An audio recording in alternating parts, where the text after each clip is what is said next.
Can performing a scalp massage really stimulate any hair growth? Well, there's a lot of people throughout social media that really believe so. They think that this is going to strengthen your hair, that it's going to make it longer, that it's going to help it grow. Well, we're going to dive into the evidence, and we're going to look at the research, and we're going to determine what's fact and what's false.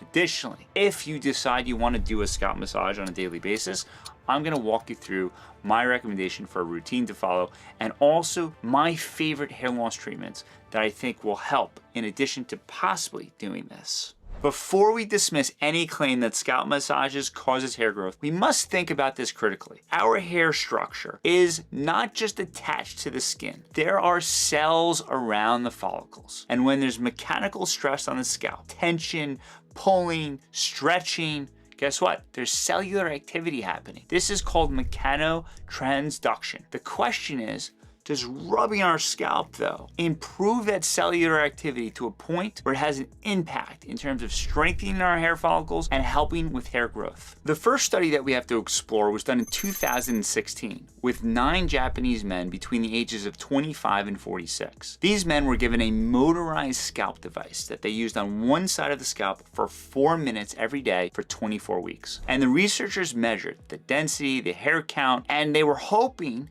that this was going to stimulate more hair growth on the scalp. But what did they actually discover?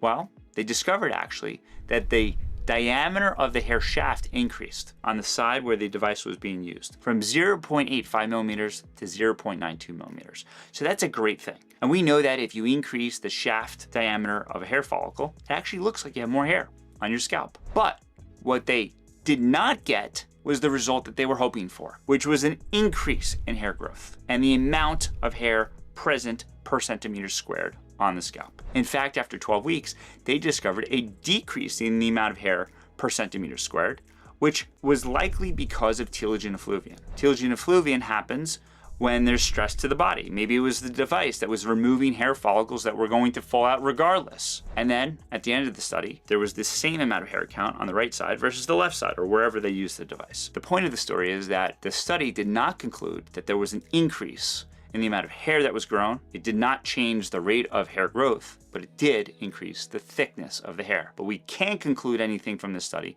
because it was too small. The researchers also took the hair follicles from these 9 men and subjected them to mechanical stress in the lab. And what they discovered was that there was an upregulation in gene activity and inflammatory signaling. What were those signals?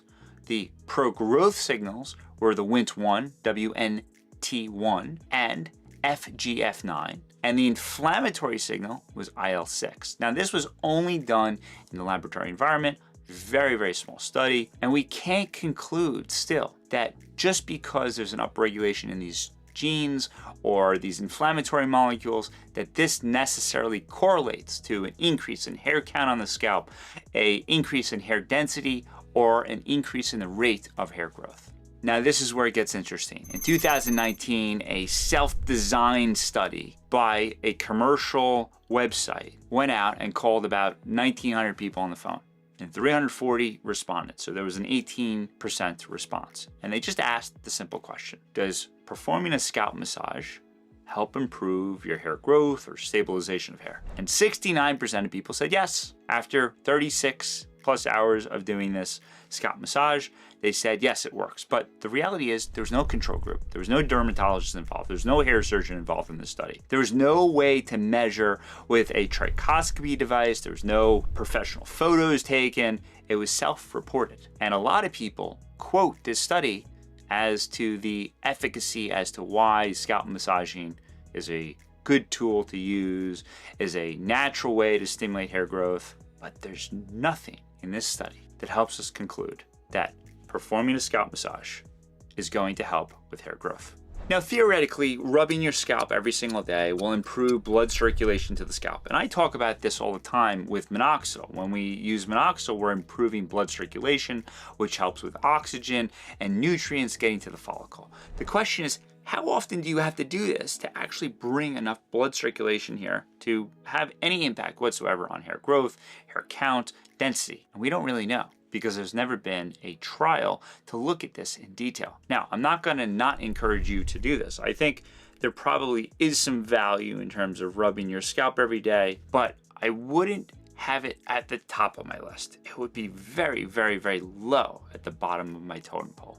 Now, of course, there's a lot of patients of mine who do not want to use any pharmaceutical medications. They want to do everything that they can naturally. If you're going to scalp massage, my recommendation is don't go crazy. Use the pads of your fingers and do this 2 minutes in the morning and 2 minutes in the evening. So 4 minutes a day, that's it. And just be consistent. That possibly will have an impact in bringing new blood circulation. Maybe it will cause some stress on the hair follicle to get those cellular signals to work. Again, this is not going to be the best treatment to address hair loss. The best treatments to address hair loss are always going to be pharmaceutical. I like using DHT blockers like dutasteride and finasteride. I like minoxidil because this helps to thicken the hair follicle. It also brings blood circulation to the scalp, which improves oxygen and nutrients. And there are also natural ways.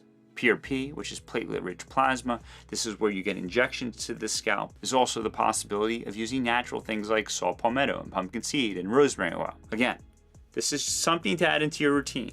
It's not at the top of my list. So that is a wrap. Now you know where I stand with scalp massages. It may work, it may not work. If you have any other questions that I've not addressed about scalp massages, please leave them in the comments below. And as always, I'm here on your journey to help you address hair loss.